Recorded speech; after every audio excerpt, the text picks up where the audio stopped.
요한복음 15장 1절에서 11절에 한 목소리로 함께 합독 하겠습니다. 나는 참 포도나무요 내 아버지는 농부이시다. 내가 붙어 있으면서도 열매를 맺지 못하는 가지는 아버지께서 다 잘라버리시고 열매를 맺는 가지는 더 많은 열매를 맺게 하시려고 손질하신다. 너희는 내가 너희에게 말한 그 말로 말미암아 이미 깨끗하게 되었다. 내 안에 머물러 있어라. 그리하면 나도 너희 안에 머물러 있겠다. 가지가 포도나무에 붙어 있지 아니하면 스스로 열매를 맺을 수 없는 것 같이 너희도 내 안에 머물러 있지 아니하면 열매를 맺을 수 없다. 나는 포도나무요 너희는 가지이다. 사람이 내 안에 머물러 있고 내가 그 안에 머물러 있으면 그는 많은 열매를 맺는다. 너희는 나를 떠나서는 아무것도 할 수 없다. 사람이 내 안에 머물러 있지 아니하면 그는 쓸모없는 가지처럼 버림을 받아서 말라버린다. 사람들이 그것을 모아다가 불에 던져서 태워버린다. 너희가 내 안에 머물러 있고 내 말이 너희 안에 머물러 있으면 너희가 무엇을 구하든지 다 그대로 이루어질 것이다. 너희가 열매를 많이 맺어서 내 제자가 되면 이것으로 내 아버지께서 영광을 받으실 것이다. 아버지께서 나를 사랑하신 것과 같이 나도 너희를 사랑하였다. 너희는 내 사랑 안에 머물러 있어라. 너희가 내 계명을 지키면 내 사랑 안에 머물러 있을 것이다. 그것은 마치 내가 내 아버지의 계명을 지켜서 그 사랑 안에 머물러 있는 것과 같다. 내가 너희에게 이러한 말을 한 것은 내 기쁨이 너희 안에 있게 하고 또 너희의 기쁨이 넘치게 하려는 것이다. 아멘. 이 하나님 말씀입니다. 오늘은 착이라는 제목으로 말씀을 나누려고 합니다. 저 스스로 계절을 느끼는 방법이 여러 가지가 좀 있는데 바람이 차가워지거나 바람이 따뜻해지기 시작하면 계절을 느끼기도 하고 마트에 배치된 과일을 보고 계절을 느끼기도 합니다. 지금은 겨울이니까 귤이 많죠. 근데 딸기도 슬슬 보이기 시작합니다. 또 여름을 앞두고는 자두가 많이 나오고 또 가을을 목전에 둘 때는 포도가 많이 이제 마트에 나와 있고 과일만 봐도 사실은 이제 떠오르는 계절과 상황이 느껴지기도 합니다. 다 제가 좋아하는 과일들만 이제 뭐 자두, 포도 이런 거 시큼한 거 제가 좋아하니까 이렇게 느끼기도 하죠. 성경에 많이 나오는 과일들이 조금 있어요. 무화과 열매와 포도입니다.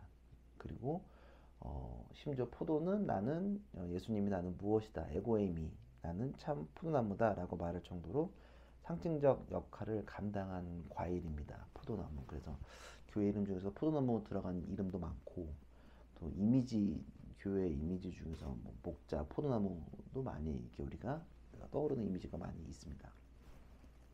오늘 1절을 보면 나는 참 포도나무요 내 아버지 농부이시다. 그러니까 나는은 여기서 예수님이시고 주어 예수님이시고 또 포도나무로 비유하시고 아버지는 성부 하나님이겠죠. 그리고 농부로 비유합니다. 왜 또 다시 이제 포도나무로 상징적으로 이야기했을까를 보면 조금 저도 이렇게 자료를 찾아보고 주석을 좀 보다가 좀 이렇게 봤던 게 왜 포도나무로 했을까? 이게 막 예수님이 이런 이유다라고 말씀하시진 않았지만 우리가 조금 이제 유추해보고 좀 확인을 해보면 포도는 세계에서 가장 광범위하게 재배되는 과일이라고 합니다. 그리고 이집트 무덤에서 나온 고고학적 증거는 포도가 예수님이 오심보다 2500년 앞선 시대에 재배되었다. 오래된 과일이라는 거죠. 그리고 오늘날에도 포도는 이스라엘 농업과 경제 중심을 차지하고 있고 또 포도나무는 이스라엘 국가 상징물 중 하나이기도 합니다. 그리고 포도는 뭐 일반적으로 생과일로 먹기도 하고 건포도로 먹기도 하고 포도주로도 먹기도 하죠. 그리고 포도는 수많은 색깔과 크기 맛이 있죠. 그러니까 다양한 품종이 있다는 거죠. 그리고 포도나무의 질은 붙어있는 줄기에 따라 달라진다고 해요. 그러니까 개개의 가지들이 건강해야지만 좋은 열매에 마셔주고 또 포도나무는 적응력이 아주 좋지만 동시에 세심한 돌봄이 필요하다고 합니다. 물, 비료, 가지치기들 이게 이런 게 좀 되게 예민한 과일이기도 하고 또 새로 심은 나무는 열매를 두기 전에 3년에서 5년 정도 이게 좀 길들여야 된다고 해요. 그리고 가지치기를 하면서 준비를 해야 된다고 하고 또 훌륭한 뿌리는 100년 동안 열매를 맺기도 한다고 합니다. 그러니까 또 포도나무의 생산력이 너무 좀 뛰어나서 한 철에 36kg 정도의 많은 포도를 맺고 또 가지를 잘라내지 않으면 그 가지에서 질병이 퍼져서 생산성이 저하될 수도 있다고 하고 또 잘 가꿔진 포도는 아름답고도 신비적인 식물이기도 합니다. 그러니까 포도가 되게 특별하고 여러 가지 의미가 우리 신앙생활 안에서 많이 좀 적용이 될 수도 있을 것 같아요. 그래서 포도나무로 비유했을 거라고 생각을 합니다. 그리고 포도나무는 포도의 특징을 통해서 농부와 포도나무의 관계성을 오늘 주님 말씀하시려고 하고, 적응력이 뛰어나지만 농부의 손길이 없이는 포도는 좋은 열매를 맺을 수 없다는 것을 기본으로 하고 얘기를 하려고 합니다. 그리고 동시에 포도나무는 이스라엘을 상징한다는 거죠. 시편 80편 8절에 보면 주님께서는 이집트에서 포도나무 한 그루를 뽑아오셔서 문 나라를 몰아내시고 그것을 심으셨습니다. 이집트에서 포도나무 한 그루를 뽑아오셨다고 하는 건 출애굽한 사건을 상징하는 거죠. 그러니까 이집트에서 뭘 뽑아오고 가져왔다는 건 다 출애굽을 얘기하는 거죠. 그러니까 이거 뭐 이사야서에서도 그런 비유가 있지만 그건 제가 길어서 뺐는데, 여튼 포도나무는 이스라엘을 상징하는 게 있다. 이스라엘을 강력하게 상징한다는 것을 기억하면 좋아요. 그러니까 우리나라도 하면 무궁화 하면 대한민국이 떠오르고, 뭐 지금 호랑이 해라서 뭐 많은 마케팅, 토끼 해 이럴 때는 별로 그렇게 마케팅 쪽으로 열심히 안 했는데, 호랑이 해 되니까 되게 어감도 좋고 좀 마케팅 쪽 요소가 있는지 몰라도 되게 많이 이미지 작업을 했더라고요. 근데 아, 여튼 그런 게 있죠. 포도나무 하면 이스라엘이 떠오른다는 것을 기억하면 될 것 같습니다. 그러면서 주님이 2절에 내게 붙어 있으면서도 열매를 맺지 못하는 가지는 아버지께서 잘라내 버리시고 열매를 맺는 가지는 더 많은 열매를 맺게 하시려고 손질을 하신다.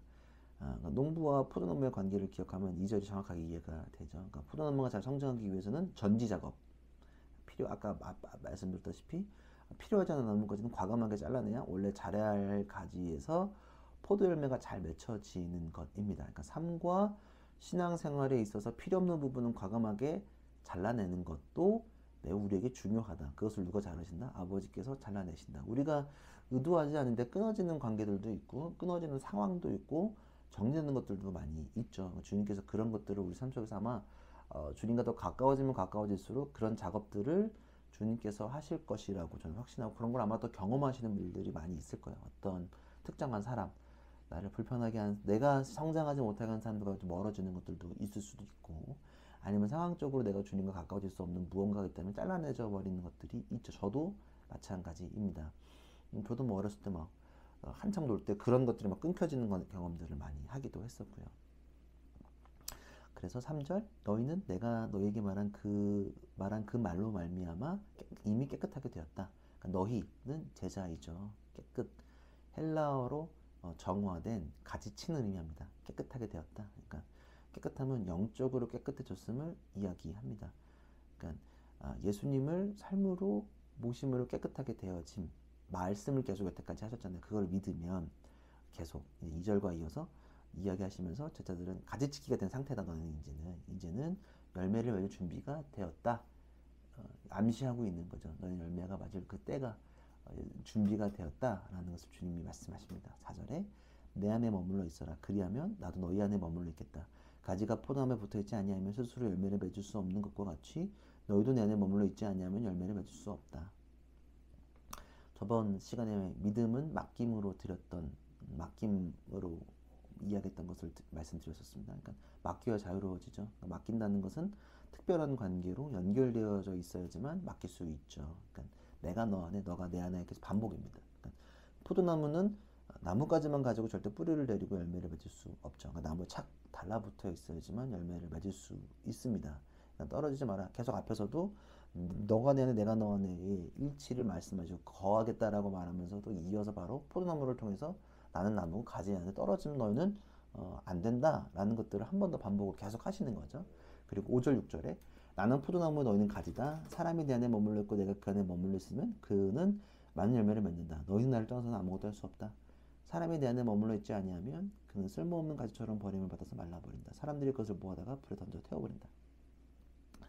주님은 포도나무이고 우리는 가지라고 이야기하시죠. 그러니까 나무가 붙어 머물러 있으면 열매를 맺는다는 사실을 강조하시는 거죠. 종종 인터넷이 안 될 때가 있죠. 그러니까 제일 먼저 확인해야 될 부분은 인터넷 라우터, 커넥터가 라우터에 잘 연결되어져 있는지를 확인하는 것입니다. 그러니까 아무리 라우터에 전원이 들어가 있어도 연결되어 있지 않고 이게 조금이라도 빠져 있으면 절대로 인터넷을 사용할 수가 없죠. 그러니까 여성분들은 잘 몰라가지고 사람분은 사실은 좀 아침에 확인해 보면 이게 벽 쪽에서 나오는 것이 빠져 있는지 이게 뭐 옮기다가 툭 빠져 있을 수도, 그런 인터넷 절대 안 되거든요. 그러니까 스마트폰 충전도 마찬가지. 무선으로 충전을 하든 유선으로 충전을 하든 이게 커넥터의 선과 선이 잘 연결되어 있지 않으면 절대로 충전이 안 됩니다. 그러니까 겉으로 보기에는 이게 꽂혀져 있어도 만약에 끝에 가서 전원이 연결되어 있지 않다면 충전이 안 되는 건 똑같고요. 그러니까 포도나무랑 뭐 지금 인터넷 모뎀과 비슷하지 않을까라는 생각을 하게 되죠. 아마 지금 주님이라면 인터넷 설명하지 않으셨을까라는 설명을 해요. 그러니까 연결이 제대로 되어 있지 않으면 충전도 안 되고 인터넷도 안 되고 우리가 인터넷 접속해서 열매를 맺을 수 없는 것과 동일합니다. 그러니까 나뭇가지가 연결되어져 있지 않다면 아무런 의미가 없는 거랑 똑같은 거예요. 그러니까 나뭇가지는 뭐 하다가 불쏘시개로 사용해야 되는 거예요. 그러니까 태워버리는 게 그런 수준밖에 다 가지는 열매를 맺어야 묻혀 있는 거지 떨어져 있으면 나뭇가지는 불로 태워 없어져 버리는 것과 동일하다라고 말씀하시는 거죠. 그러니까 우리가 주님과 연결되어 있지 않으면 아무런 의미를 찾을 수 없습니다. 그러니까 인터넷이 연결되지 않는 스마트폰은 단순한 카메라 기능만 하는 그 정도 수준. 스마트폰은 인터넷과 연결되어 있지 않으면 사실 아무런까지는 아니지만 뭐 극대화될 수 있는 기계를 활용할 수 없는 것과 동일하다고 이어져야 생각하면 좋습니다. 그리고 연결되어져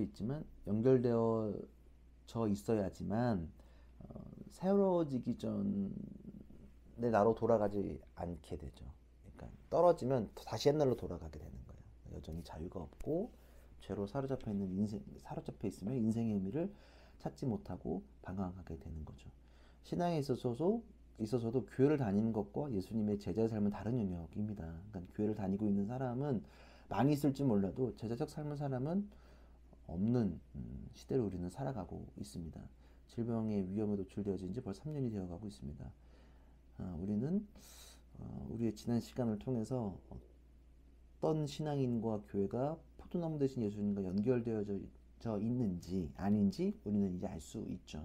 그러니까 주님과 연결되어져 있지 않은 신앙과 교회는 어쩌면 버려져서 불쏘시개로 바뀔지 모릅니다. 그리고 주님이 없는 모든 사역과 방향은 버려져 반드시 불에 태워지게 됩니다. 그러니까 연결되어져 있지 않으면 그냥 태워져 버려야 되는 거죠. 우리가 가지니까 교회도 가지일 테고요. 그래서 7절에 보면 너희가 내 안에 머물러 있고 내 말이 너희 안에 머물러 있으면 너희가 무엇을 구하든지 다 그대로 이루어질 것이다. 그러니까 내 말이 너희 안에 계속 반복입니다. 내 말이 너희 안에 14장에서 주님이 보혜사 성령을 통해 생각나게 하신다는 것을 기억하죠. 말을 떠오르게 하겠다.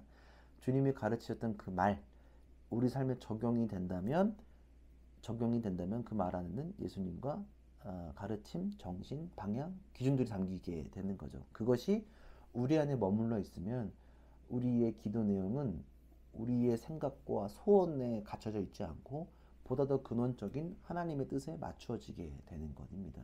그러니까 우리의 기도도 하나님과 연결되어 있음에 따라 주의 뜻에 근거한 기도가 세워지는 거죠. 그러니까 나의 방향, 진로 모든 것들이 하나님의 영광을 위해서 나아가게 되는 것입니다. 그러니까 말이 생각나게 되는 거죠. 그러니까 주님이 내 안에 거한다는 것은 단순히 성령을 체험해서 뭔가 내 안에 심령한 무슨 기운이 들어져 있는 것이 아니라 하나님의 그 말씀, 그 뜻, 선포하셨던 그 말이 내 안에 적용되어서 작동되는 것들이 내 안에 머물러져 있다라고 표현하는 것과 동일합니다. 그러면 그제서 하나님께서 너의 기도 제목을 내가 들어주겠다.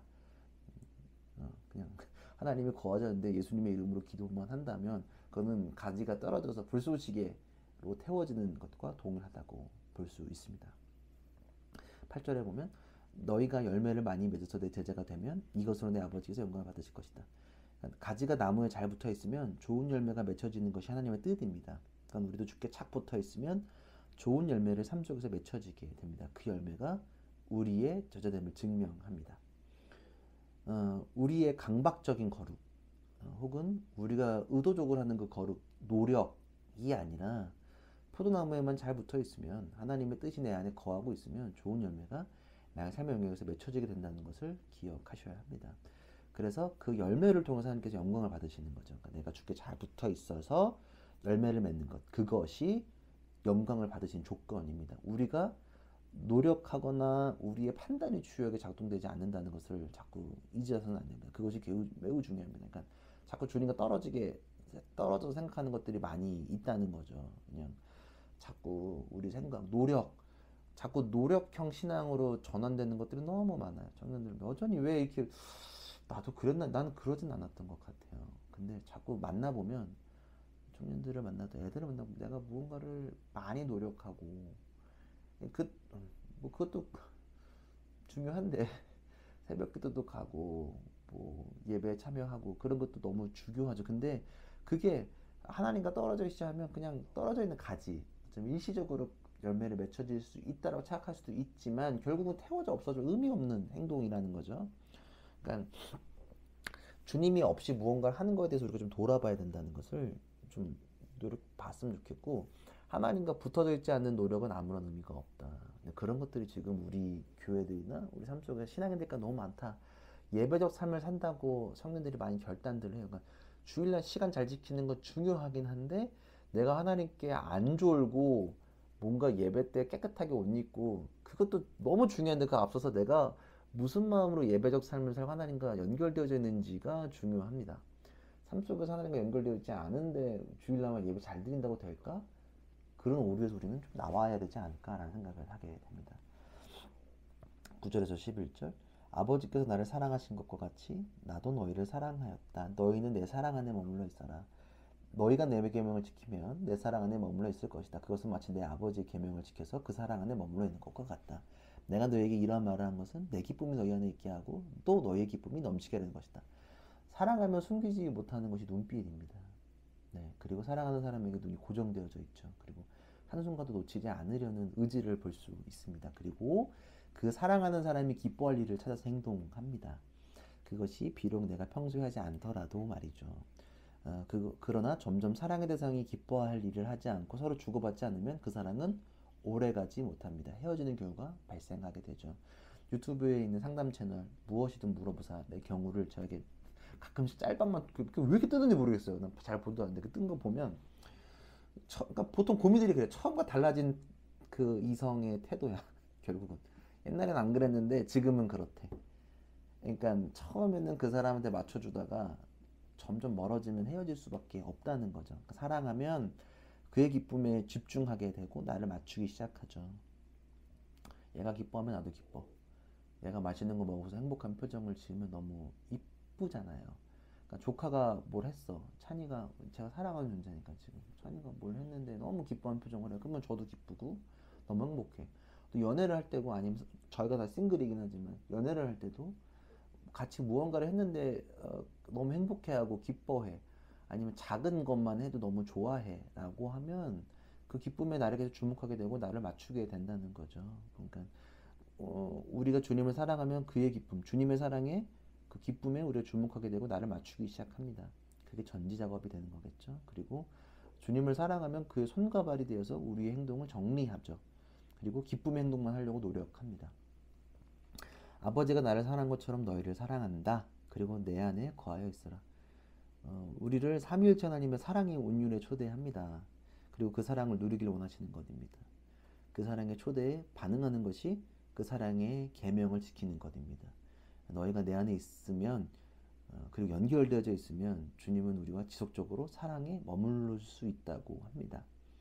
우리가 사랑하는 사람과 주고받는 것처럼 눈빛을 주고받고 행동을 주고받고 시간을 같이 보내는 것과 동일하지 않을까 싶습니다. 내가 아버지의 계명을 지켜서 라는 말을 주님이 하시는데 이것은 하나님의 명령을 따라 이 땅에서 사역하시고 영광의 그 십자가의 길을 걸어가기 딱 그 직전의 순간에 이것이 하나님의 기쁨의 행위임을 고백하는 거죠. 그 십자가의 길은 고난의 길이기도 하지만 기쁨의 길이기도 하는 것입니다. 이 기쁨의 길을 가는 거죠. 내가 그 명령을 지켰다. 제가 계속 생명이란 말을 요즘 가져가는데 날생자의 목숨 명자. 하나님 살아야 하는 명령. 하나님께서 예수님께 명령하셨거든. 이 땅 가운데 사람을 살리고 회복시키고 그리고 희생을 통해서 영광을 받고 다시 하나님 나라로 돌아가는 것. 그것이 기쁨. 그의 뜻을 맞추는 거죠. 사랑은 주고받는 거죠. 짝사랑은 영원하지 못합니다. 절대로. 영원한 사랑은 대상자와 서로 가는 기쁨이 되어 영원히 춤추는 것입니다. 함께 춤추는 거죠. 그리고 사랑하는 사람은 떨어지지 않으려고 합니다. 지속적으로 연결되어져 기쁨을 누립니다. 밥을 먹고 여행을 가고 시간을 보내고 사랑의 언어를 속삭이면서 말이죠. 사랑은 연결되어지고 그러면 살아나게 되고 생명으로 열매를 맺게 됩니다. 그리고 그 열매를 서로 기뻐하게 됩니다. 그러나 떨어진다면 불쏘시개로 전락하게 된다는 것을 기억하셔야 합니다. 하나님은 농부, 주님은 포도나무, 우리는 가지입니다. 포도나무는 보편적이면서도 세심한 나무입니다. 보편적이지만 꾸준하게 관리해야 되고 지켜야 합니다. 그리고 우리의 신앙과 비슷해 보이기도 합니다. 3년 동안 길들여줘야 되고 어쩌면 예수님이 3년께서 사역하신 것처럼 기억해야 되고 우리가 그 나무에 착 붙어져 있으면 우리가 살 수 있고 그 안에서 계속 지속적으로 열매를 맺어질 수 있다는 것을 기억했으면 좋겠습니다. 그 열매가 무엇인지는 모르겠습니다. 전도 열매일 수도 있고 우리의 태도, 어쩌면 아름다운 신앙적 삶, 우리의 언어, 눈빛 여러 가지가 있을 수 있겠습니다. 그러나 우리가 주님과 떨어진다면 이 열매는 아무런 열매가 아니라는 거, 진짜가 아니라는 거, 불쏘시개로 전락된다는 그 사실을 여러분들이 조금 기억하면 더 좋겠습니다. 주님이 농부시니까 계속 잘라내실 거예요. 우리가 근데 잘 자라게끔 가지를 관리하시는 것처럼 그리고 포도나무에 잘 붙어져 있게끔 도와주실 거라고 생각을 합니다. 그것이 보혜사 성령께서 하시는 일이기도 하기 때문입니다. 포도나무 되신 그 주님을 떨어지지 않고 지구상에서 제일 보편적으로 자라나는 그리고 보편적이지만 세심하고 예민하고 잘 붙어만 있으면 그 영향을 잘 받고 한다면 하나님과 농부 대신 포도나무 가지에 이르러서 열매가 맺혀진다는 이 흐름, 영적인 흐름을 여러분들이 조금 기억하시고 우리가 스스로 무언가를 하려 하지 말고 참 포도나무 대신 그 주님께 붙어 있어서 그 열매를 맺고 누리는 우리 모두가 되기를 기도합니다. 같이 기도하며 주님께 나아갑시다.